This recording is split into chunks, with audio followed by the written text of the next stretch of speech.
Good evening, everyone. Welcome to the Thursday evening sessions at the Manhattan Meditation Center. So today's topic that we're going to reflect on is overcoming limiting self-beliefs. Right? I'm sure we all limit ourselves in some way or the other, right? I'm studying, for example. I have my own limitations. I feel like, sometimes I feel I cannot work out through this problem. Sometimes I feel, my professor is not letting me work on this problem. So we create all these kind of limited beliefs in our mind. So welcome, and Sister Ines with us here today. She'll be helping us reflect on how can we really attack the root, what really limits us, and what creates these limitations in our mind. And as we go through tonight's reflection, by the end of it, we hope that we get some insights, and then we could take those insights into our daily lives, and we could put them into practical action. This series is itself called Wisdom in Action, right? So unless and until we put it in action, we won't really reap the benefits of it.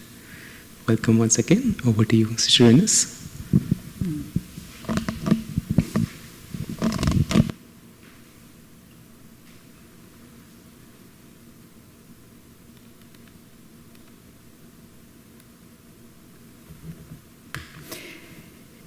Good evening and welcome to our, welcome again, warm welcome. You want to move a little bit so we can have eye contact? Very nice. Appreciate, thank you. Because you're here the first time, right? Yeah, wow, wonderful. So again, very warm welcome to everyone here in person at the center, but also to all of you on Zoom. It's lovely to be here and be with you this evening. I've been absent for some time, and I'm especially pleased because here it feels like family, friends. We are together here, right? So it's very beautiful. Many old friends. So this evening, we want to look a little bit at how these limiting self-beliefs, beliefs that I have about myself, that will hold me back in my enthusiasm, in my willpower, even in many, many different ways. Those, like the name says it already, it will limit me in many, many different ways in life. I will not thrive in life, and there will be always struggle, and mostly internally. But before we go or get really warmed up, I want to invite all of us to just take a moment of silence, and use that moment to also just check in with yourself, where you are at.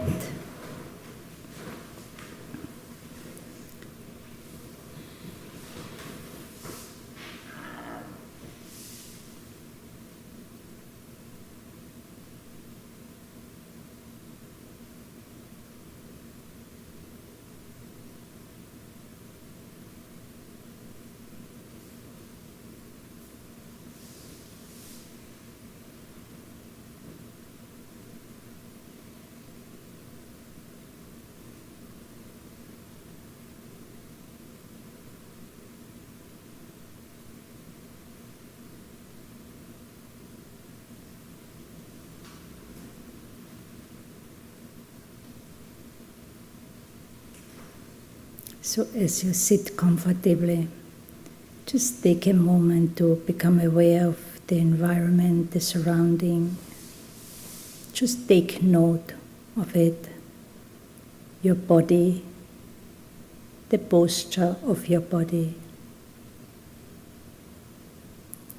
And then take it a step deeper, closer to the heart. And just ask yourself that simple question, how you're feeling, where you are at, without having to do anything. And have the intention to whatever you see or feel as you look at yourself, have the intention to just be an observer, zero judgment. But like a mother, unlimited in her love. If you find that you feel very well, if you find there are some unpleasant sensations, feelings, or thoughts,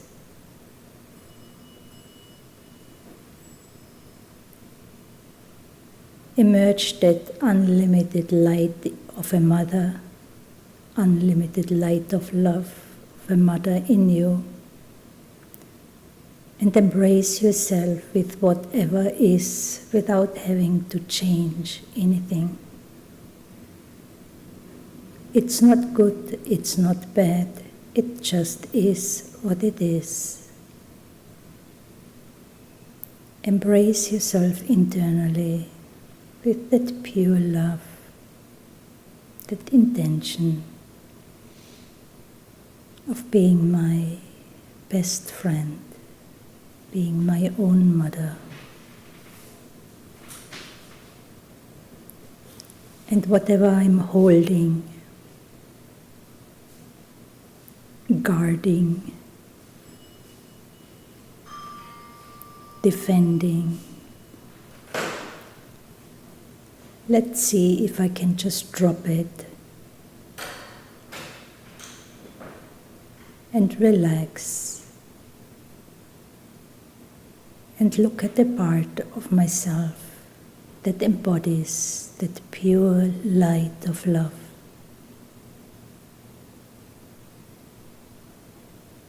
Which is the same light and love of God,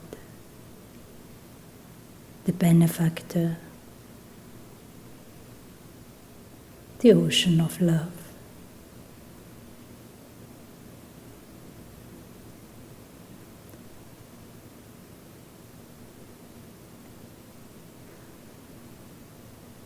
And in case there are any distorted thoughts or feelings,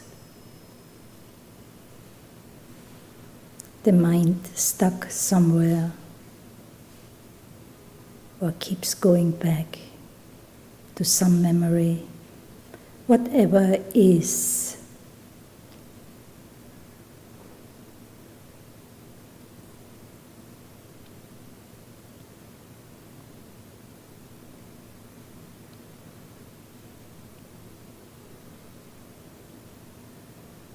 ask yourself, can I be okay with that? Can I simply accept myself as I am? And do I choose to stay there? Or do I choose to move towards love or even joy?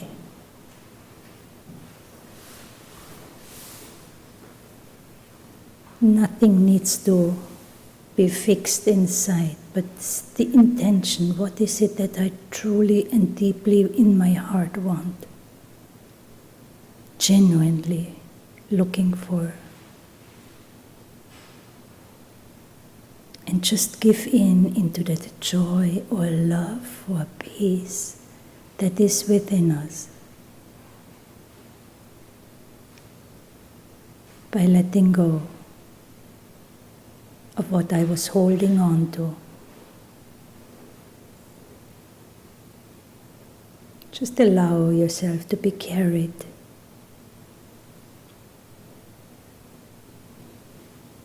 towards your higher, your pure self, into your own light. It is a choice, and the shift can happen in a second.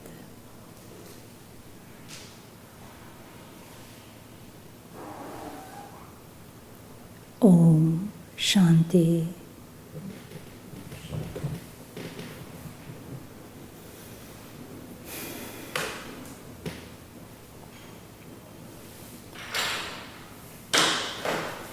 So I want to look this evening at, when we talk about belief system, in the context of self-esteem. Self-esteem is a relatively modern term, but everyone familiar with that. And how would you define self-esteem? Very simply, what does that mean to you? Can you take the mic?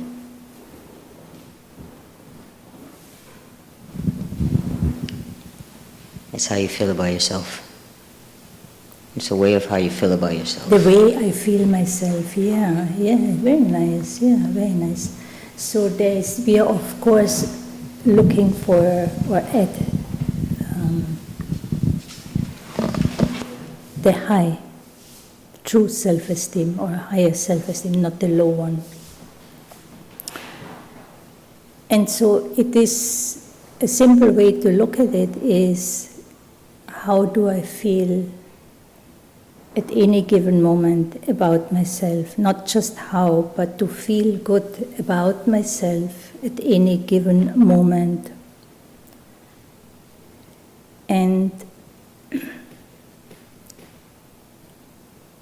we will hear this evening about, we will speak about the lower self-esteem, the high self-esteem, but then there's the true self-esteem. And that really connects us to deep with our spiritual truth. In the world, or how we are used to look at our esteem, and there are several steps, they say about 8 steps to build self-esteem, but mostly in the world we would build in based on in order to gain self-confidence, to have self-trust, when we look at our own value, when we look at the worth of us, it will always be connected to something physical from this world, what I have, what I have accumulated, what I have been given.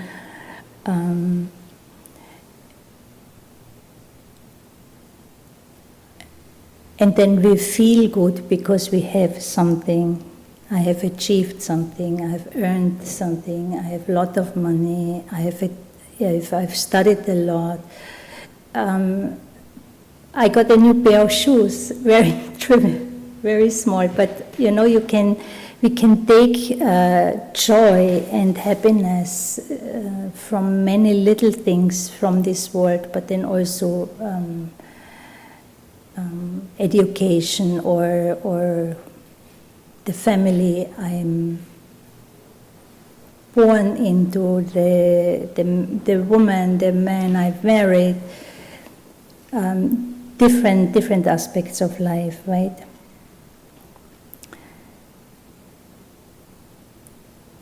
But it will always be very limited. Feeling good about the self also includes feeling good about myself in a very genuine way. At times when we are criticized, when people not reflect back the best within us or of themselves. right? So at time of challenge, at the time of stress, at time of uncertainty, can I still maintain high self-esteem? So to feel good about myself in such a way where I'm also of use for, or be able to be of benefit, bring benefit, be of use to the world, to others, right? Because if I feel good about myself, that's wonderful. But I'm not alone on this planet. We are all connected, right? So if I have something that is useful, then it needs to be shared. No one is here for themselves or just by themselves. And the more we share, the more these qualities, good things will come back into our lives, right? But for that, someone has to be very genuine inside, generous, open-hearted, willing to give. That means also not to be miser, not to fear to lose anything, right? And if we take our esteem, our value, our worth, different steps of self-esteem, or in building self-esteem from the world, whatever it is that makes me feel good, right? Where I build my inner strength or build my esteem on, I can lose it. It can be taken away from me, right? Maybe, I was very brave and I've worked a lot and had a lot of fortune and a lot of luck and acquired a lot of wonderful, lot of money, lot of things, objects, houses. I'm able to travel, but maybe what happens to me when I cannot do this anymore, right? And so it becomes very fragile. How am I able to maintain inner stability, clarity, lightness, my peace, and my generosity, for example, even at times of challenge? Now, that has to come, then the foundation for that has to come from within, where we build our inner strength based on our spiritual identity, based on our spiritual truth. And there are three qualities that really, if we take that up and go deep into the reflection of those, now this is also a little bit of a homework for you, then that will empower us a great deal. So one is my uniqueness.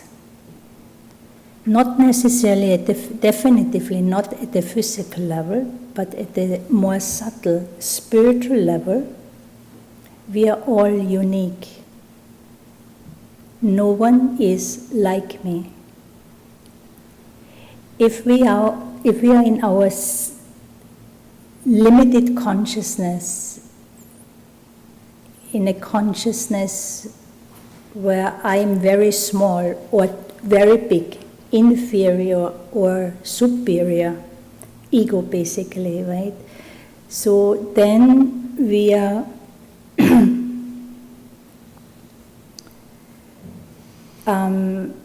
there will be a lot of fluctuation, there will be no stability. That ego will not allow me to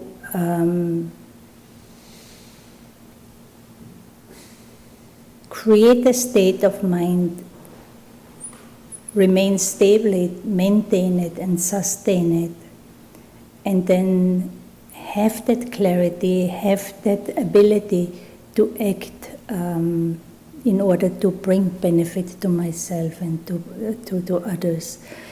When we connect to our uniqueness at the spiritual level, and I really cherish that, I respect that quality of uniqueness, then there is no need to compare myself with anyone.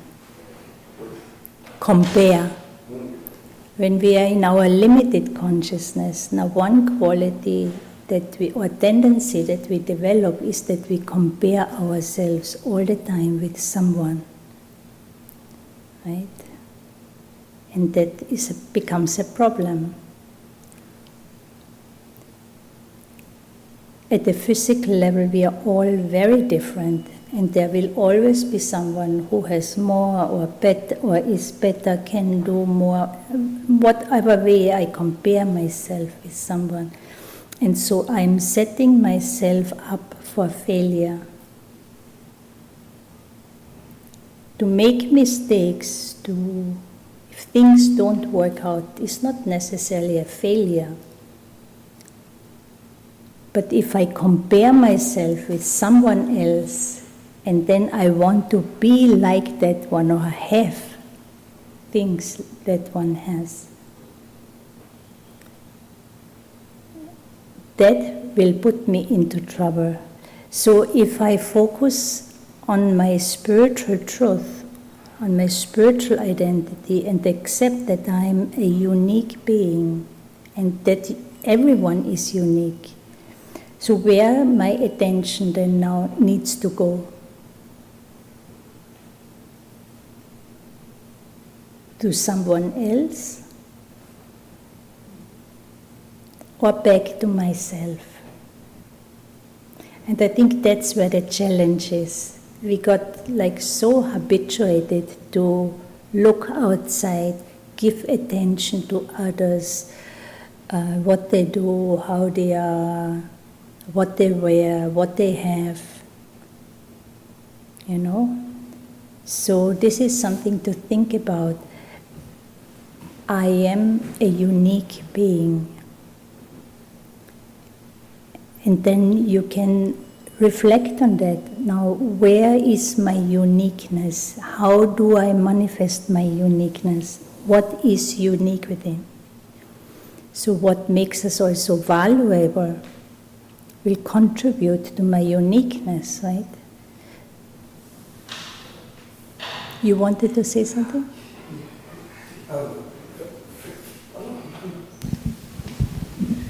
It's like self-esteem. You can't have self-esteem without self-respect.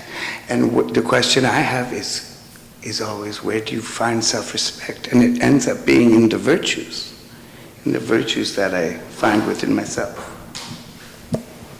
Right. So to respect the self, I have to know myself, understand myself, but also at the deeper level, not only at the physical level. But self-respect is also linked to something that is even deeper, and that is my self-value. And in what way do I value myself, and in what way, what is it that I value? What are my values in life? And again, when they are on a physical level, then they become very limited.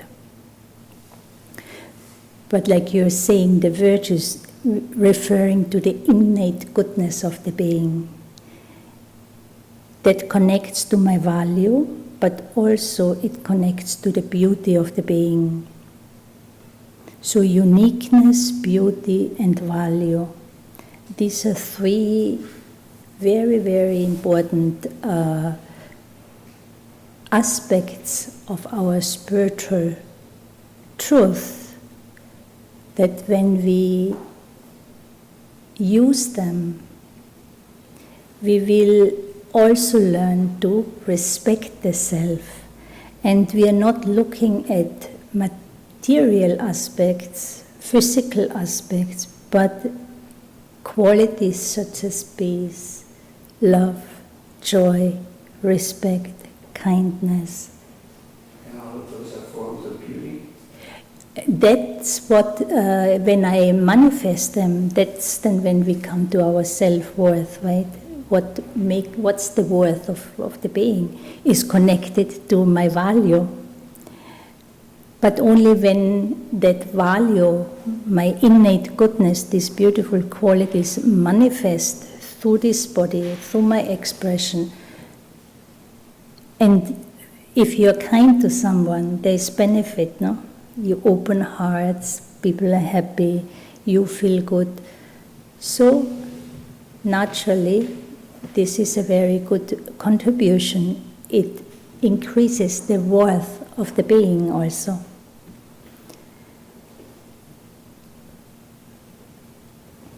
Why I started out with self-esteem is because that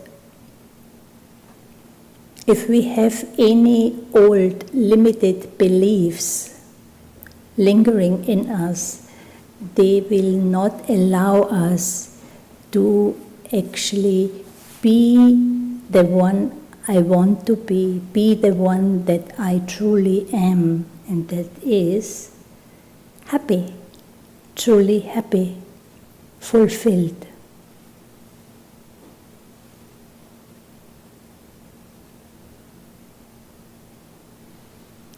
Yeah. So the limiting self-beliefs come from a consciousness that is very physical. We can also call it, we grow up, you're born into a family, you grow up in a family, in a certain culture, certain religion, you go to work, you go to school, you go to work. There's a lot of conditioning that's happening, especially growing up the first years in family. Family has a lot of influence, right? And then when you think about, there are different generations, so things are carried, handed over generation to generation and become stronger and stronger in terms of certain traditions that people believe in, certain customs, certain systems. And there are many different cultures, there are many different religions. People have all sorts of beliefs and opinions. And so when we grow up as children, we are expected to adhere to the belief system, to the expectations of parents, society, right? So we are told what they want to see from us, receive from us, what we should give.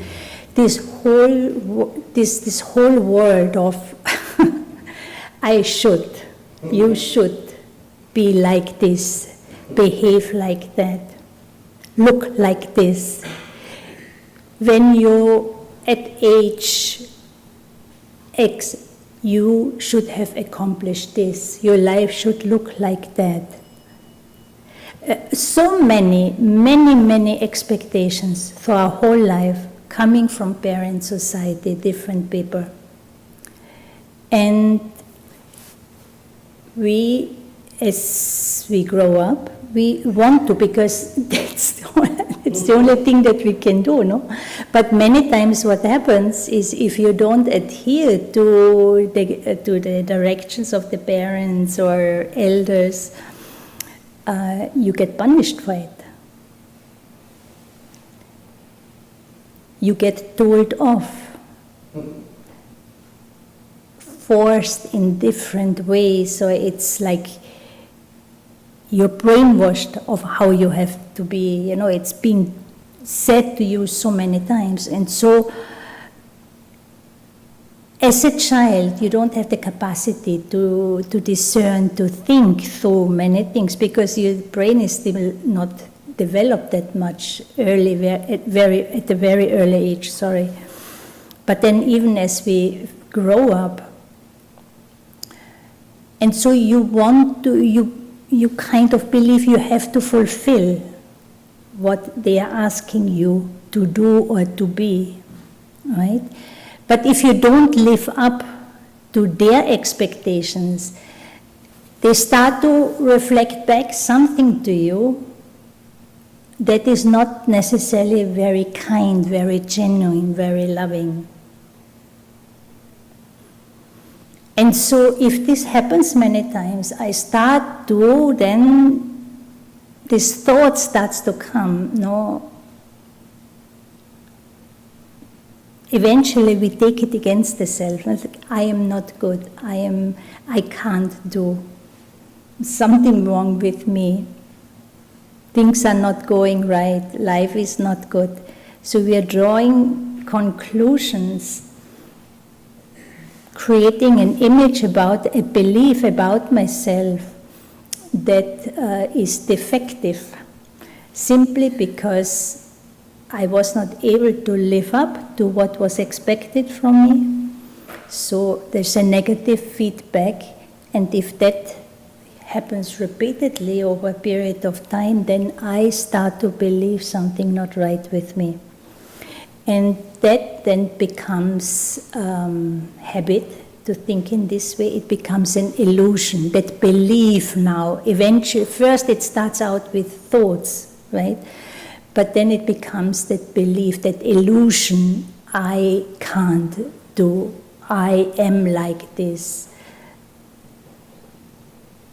Yes? Even within the word should, even inherent within the word should is a comparison. Do you know what I mean? There's no word should without a comparison. Right, right. This is what I want you. I am the elder, I am the big one, I have the right to tell you. So this whole consciousness, I have a right over you, coming from a consciousness that we refer to as being body conscious versus soul conscious, where you recognize that even in this little body there is a living being, and to respect that being. And the being, the spirit, existed even before it came into this body. So how can I have ownership over anyone or anything? So this, in a worldly manner also, high self-esteem or whole aspect of self-esteem is all rooted in how I see myself. The image I create and hold about myself, the beliefs of who I am, of how I see myself. And then especially if there are adverse situations in childhood where I get emotionally overwhelmed, I'm not able to handle, and then not able to process things because it was just too much, it was overwhelming. You're left with a trauma. And in that case, your vision for yourself is really totally destroyed. And to the extent that there's a negative self-image within my own self, I have adopted it from the outside in ignorance, right? I didn't come up with it, but what was fed back to me, that information was not necessarily of love, and didn't give me the space to, like a flower, to open up and bring out what is inside of me. No, I had to close down and become someone based on that what I believed I had to follow, right, which came from the outside to me. And if that happens at early age, then I can never blossom, locked in, and we carry that through our whole life. Ideally, with the ideal parents, there is no punishment, there is support of the child, love of the child, where the child is able to unfold its own self. You're giving space for that being to be its own self, and you respect that being. Yes, there is guidance, there's responsibility from the parent, and guidance definitively. But that whole aspect of giving respect, not to impose or force. There's no, in the ideal situation, there's no selfish motive of the parent. I want the child to be in a certain way. So, of course, what we are all interested in is how can we become free of those limitations that we have acquired, that we made part of our own self. But we have to realize that, yes, maybe mom and dad expected certain things, I didn't live up to that, but at the same time, it's not their fault. Because how it works is that I then start to have thoughts and draw conclusions based on that, and then I feed myself with that. So it's an automatic mechanism, and no one is to blame for that. This I find is also very, very important in the journey moving forward, where we want to become free, liberate ourselves from all the unhealthy ways of thinking and believing about the self. No one really is to blame for anything in this world. But if I understand the mechanism a little bit, then it will also encourage me to take responsibility for myself. And I just want to give few examples of the thoughts that start to emerge and that hint, or behaviors actually, because all these beliefs that we carry, they manifest in certain behaviors. Of course, there's a certain way of thinking, but it also manifests in behaviors. And, different behaviors, what does that mean? What is it telling me about myself, and how do I liberate myself?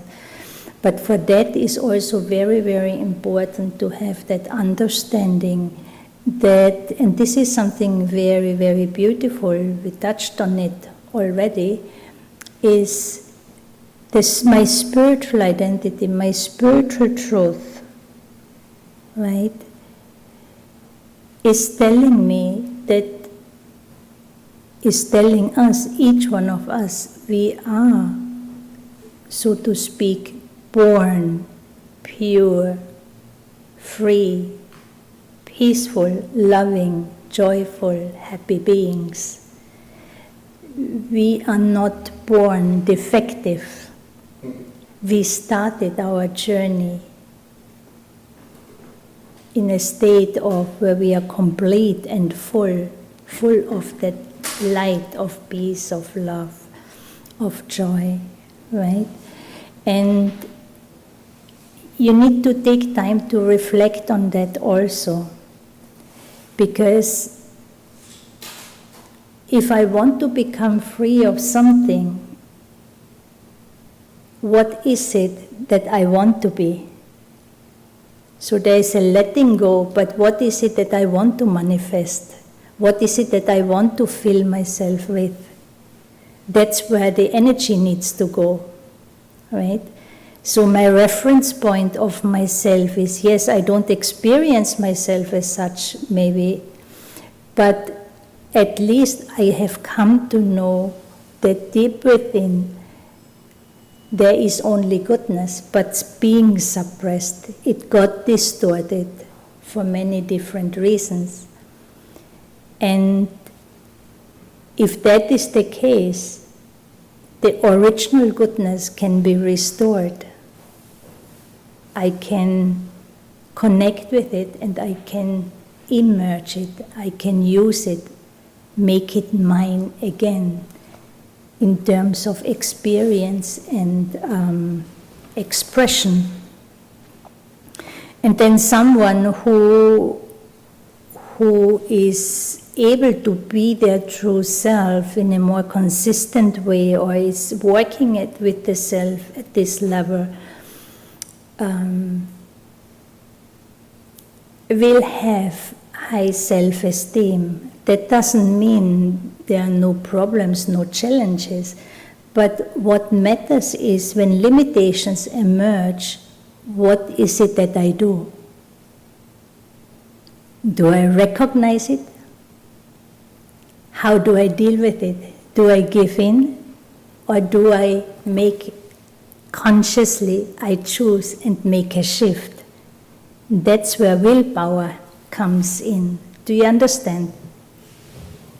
So it's also a little bit, another belief, another illusion is that when there is high self-esteem, or if I have reached a certain stage, there are no problems anymore. That is an illusion. But what matters is, how do I deal with myself, with others, when there are limitations that show up, limitations in different ways when they are expressed. And so someone who has when someone has true self-esteem, that means someone who has a very healthy relationship with their own inner world. You are in touch with your inner world and you are relating to yourself in such a way you will always look for a solution. You will not entertain the darkness. You will also not beat yourself up because certain negative thoughts came or you made a mistake. No, you will be very compassionate. So you will use your higher self, your true self, to help that part within you that is limited, that has become limited. But not with force, not with violence, but in a very genuine way. It's very simple. No, we all like to help others. And many of you, if not everyone, must have had experiences that at one point you have helped someone. They were sad, they were angry, they were desperate, they were hopeless, they were in need, and you attended them. And you were able to give comfort, right? So, even at this time, where there's so much chaos in the world and chaos in our own lives, we are still able to express goodness towards others. We are also able to do the other thing, the opposite, but there's also that goodness, that ability of comforting others, of giving support to others. But the calling of the time at this point, I find, for all of us, is to learn to give that to the self. And the more I can give that to myself, the more we will be able to also extend that support to others around us. Yeah? Someone who has a healthy relationship with the self, they will not mind to face challenging moments, difficult peoples, negative traits or expressions or forms, energies that emerge within themselves. But such one will face the selves, face the situation, and look towards a solution. What is it that I can do here to turn things around, instead of, avoiding and not wanting to see or hear it and being afraid. And so a big force that drives limited self-beliefs is fear, right? So if we want to become free of limitations, then we will also have to be willing to look at the many different fears that we have. And that's really kind of, in essence, where the so-called problem lies. There are fears that we carry, and therefore there is a certain behaving ultimately.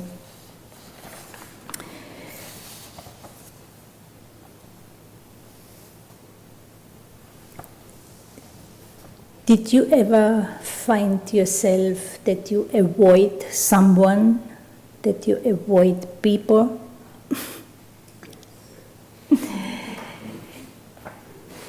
We human beings are basically mirrors for each other.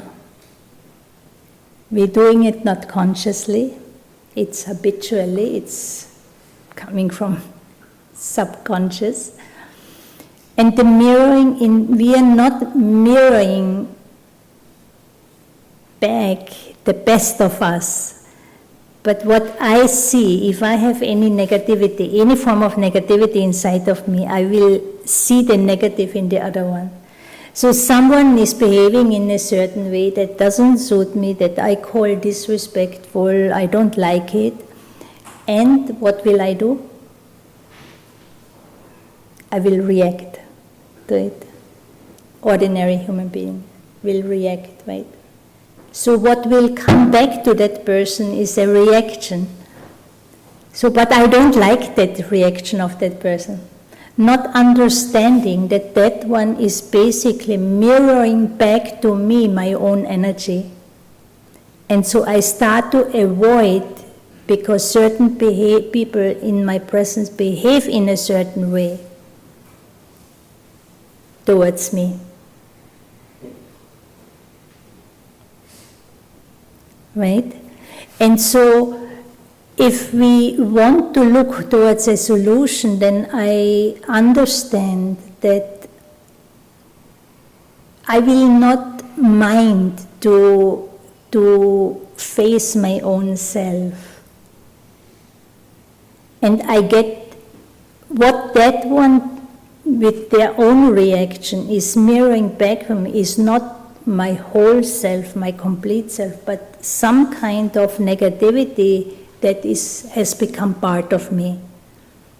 And so now it's my own responsibility to remind myself of who I truly am, and not to react back, but to kind of break the chain. Right?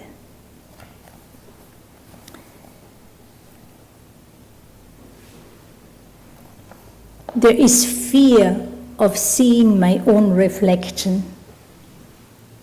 That's the fear. So what I will need to do in order to overcome that, I will have to learn to accept. And so you can ask yourself,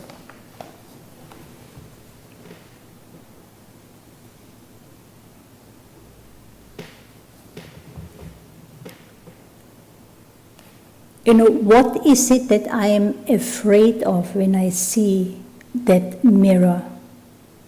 Or through that mirror, certain behaviors, certain traits. What is it that I am afraid of? And that reflecting also on that whole aspect, the whole machinery, that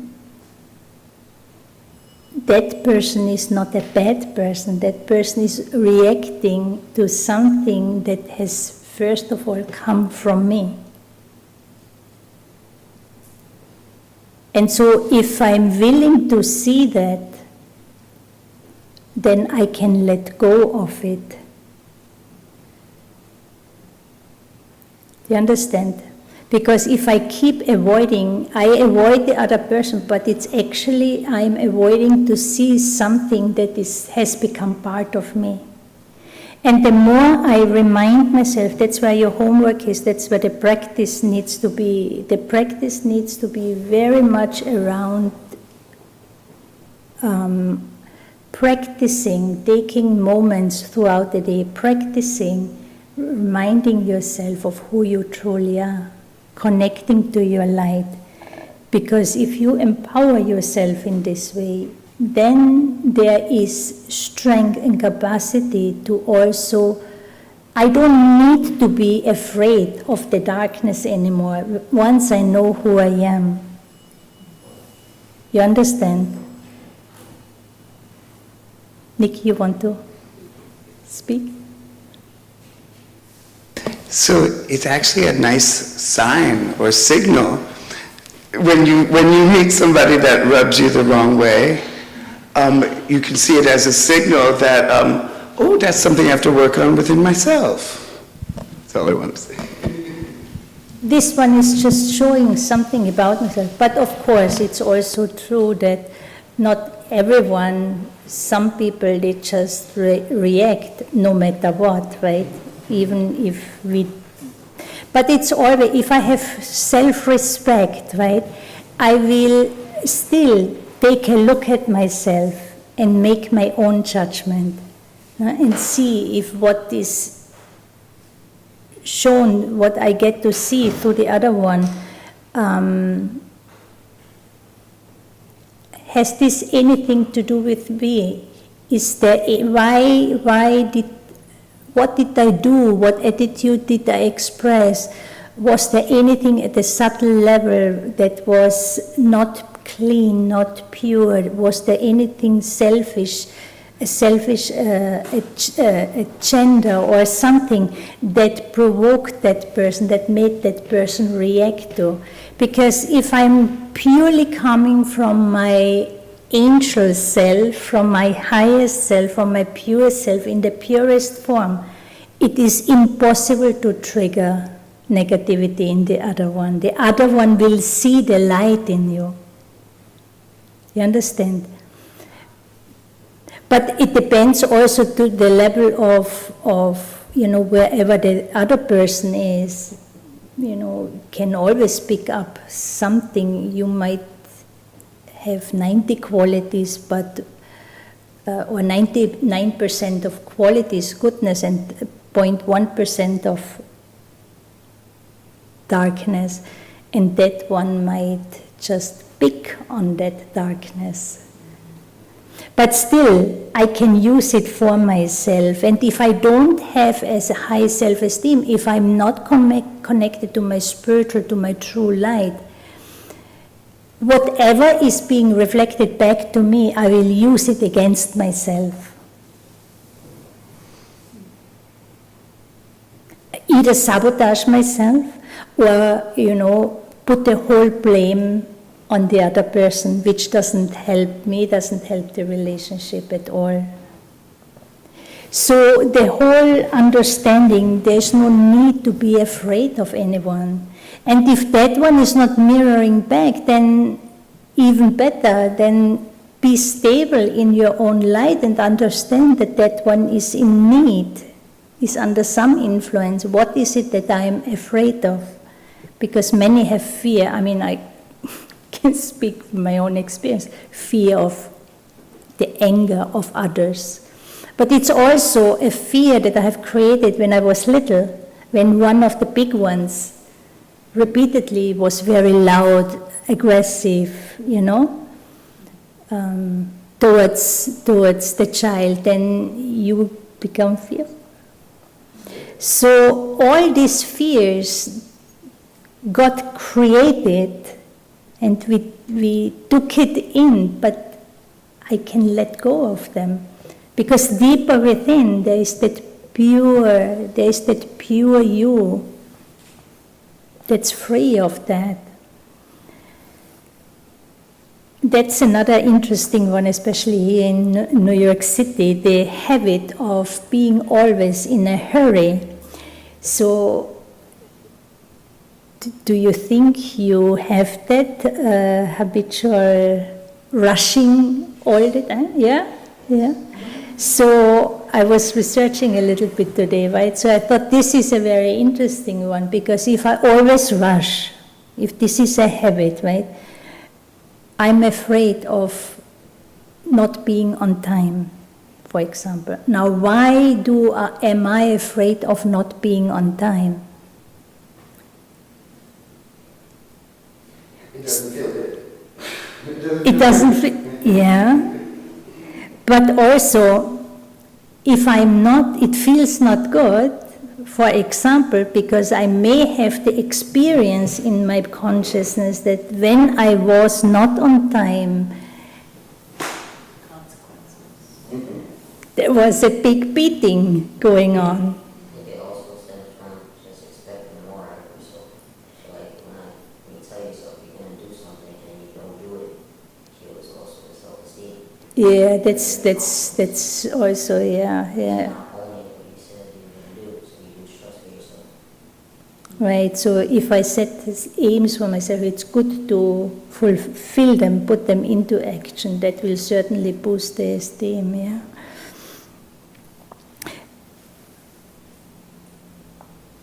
So if I always rushing, it's good to, for all of these kind of analysis or self-reflection, you need to take a little bit of time, value yourself, take time for yourself. And it's not difficult, but I just need to give the time to myself and ask yourself, like, what is behind this fear? What is it? Whom do I want to please, for example? Or am I afraid of behavior of someone? Right? So that doesn't mean I have to please. It will not strengthen me, right? But I also, you do the best that you can, but also not come out of fearing the behavior of others. And for that, I need to be grounded in my own self-respect. But at the same time, of course, you don't want to provoke, right? So few thoughts to look at here. Being critical of others is always connected to, and many of us have this habit, right?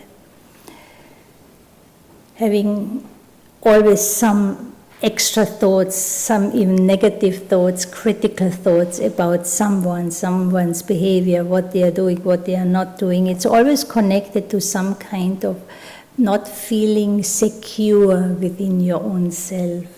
So there's a false sense of security that I'm protecting. And then here the acceptance is very important. Learning to accept everyone as they are. Everyone has the right to be, and everyone has the right to express themselves. If this is it's positive or negative, it's out of my control. It's not my right to, tell others what they have to do or not to do. But this is a very common belief and way of dealing with people. So giving everyone acceptance of who they are, and you need to be in your own self-respect and have self-acceptance, and not to expect from others also at the same time. There are some people who constantly want to argue. And I thought this one is a very interesting one. Someone who constantly looks for an argument. And the way they're speaking, asking you, looking at you, they're provoking, they want to argue. And this is actually connected with a fear of being wrong. So they will always want to have the last word because they want to be right. We connect it with a controlling mechanism of wanting to have control over others, right?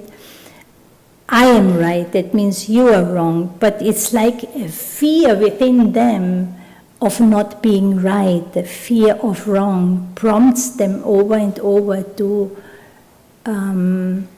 argue, yeah, and to have the last word, to prove themselves that they are right. And so to come out of that, being argumentative, I have to understand that ultimately, from the spiritual perspective, there's no right or wrong. And everyone, like we said before, has the right to be themselves, to express themselves based on their choice. And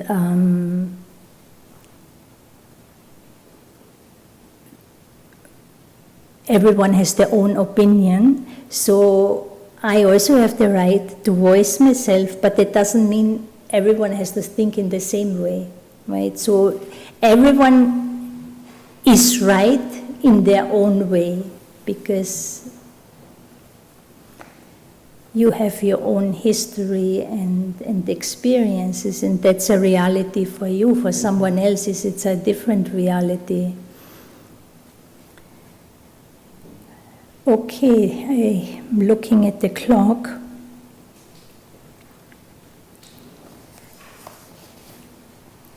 I think we kind of covered most of them. So basically, to round it up or to bring it together again,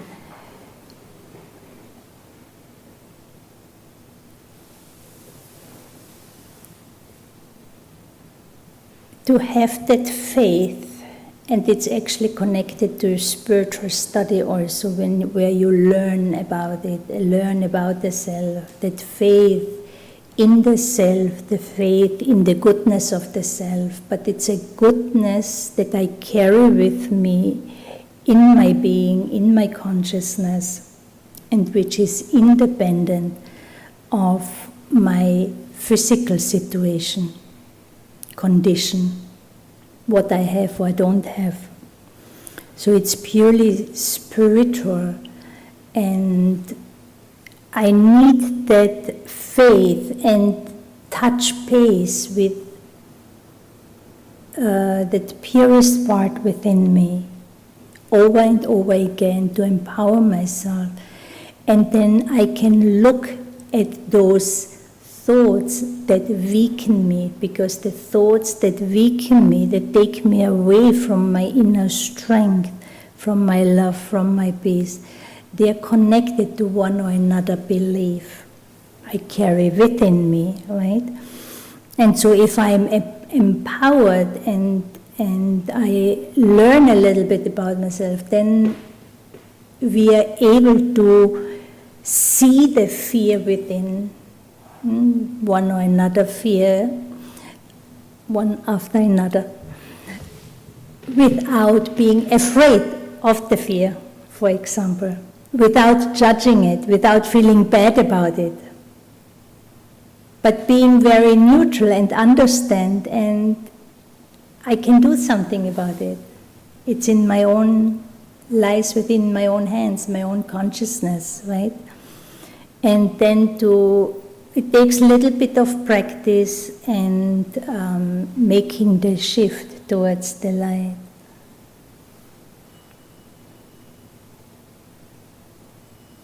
But we have to be attentive, and you have to observe your thoughts, your mind a little bit, because I am not good, I cannot do that.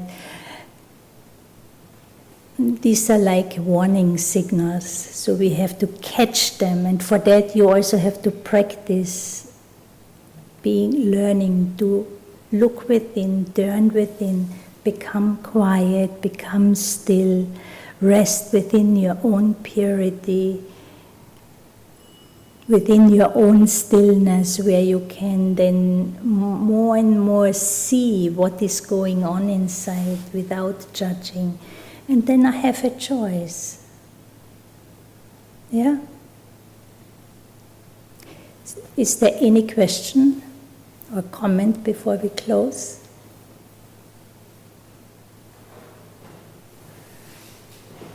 what is beautiful that I'm especially taking away is that kindness is true kindness is a verb, is an action, are actions of good. So whenever you use kindness, if you use it connected to your higher self, they can only take it as good. And that's beautiful.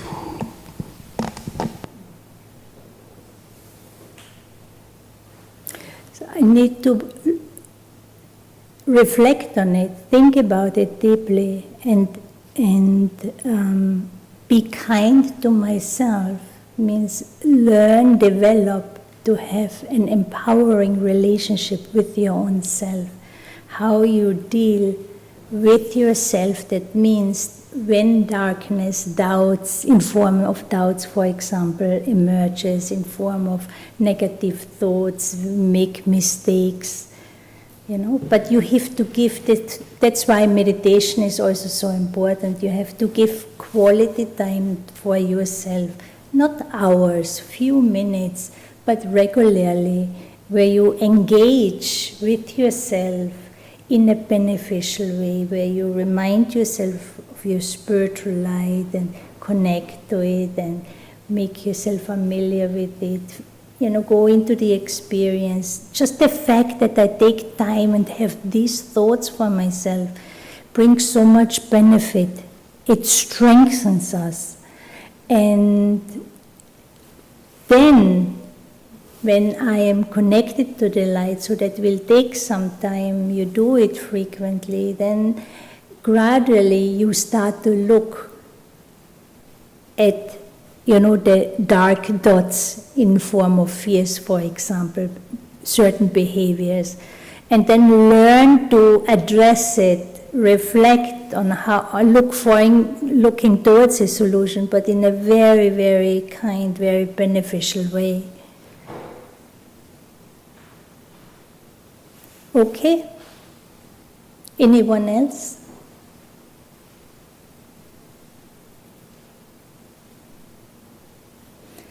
All right, so then let's just sit quietly for a moment. Relax the body. And just one pure intention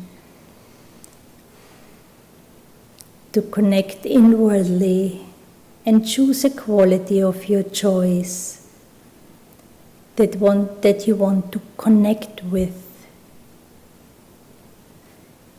And we dive deep into the self, to the core of my being, where all these treasures, different virtues, qualities, the goodness lies, where there is only light, where I am full and complete. So choose a quality of your choice.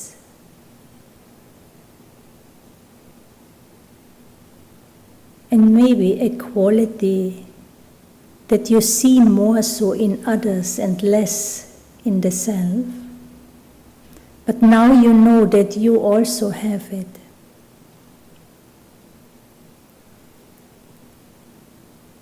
And so with that pure intention, you connect to the self, to touch base, see that quality of your choice that you may previously have thought of, that you don't have it or not enough of it. Look at the core of your being and see how the whole being is filled with the light of that particular quality.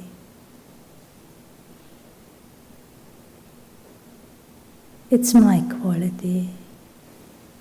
I have it in my soul, in my consciousness, in my heart.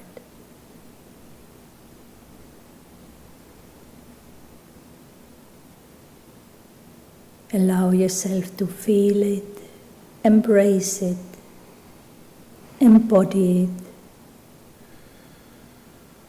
become it, be it. It is an illusion that I lacking of any treasure, of any quality. We all have all the beautiful qualities, absolute beauty within. With that faith you connect inwardly and emerge it consciously.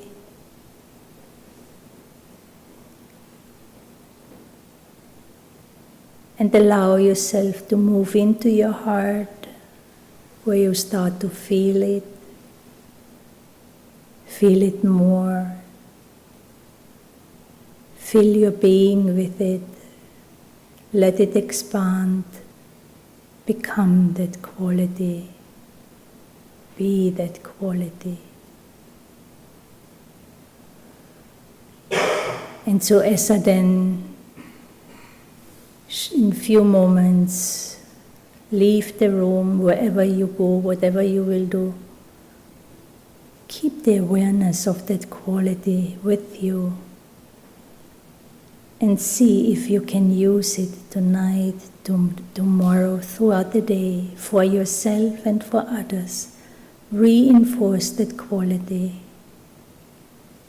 in you and manifest it in one or another physical expression.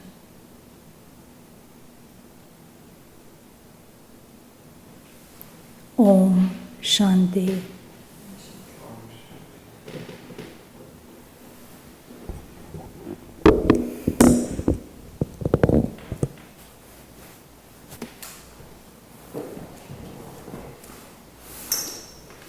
Thank you.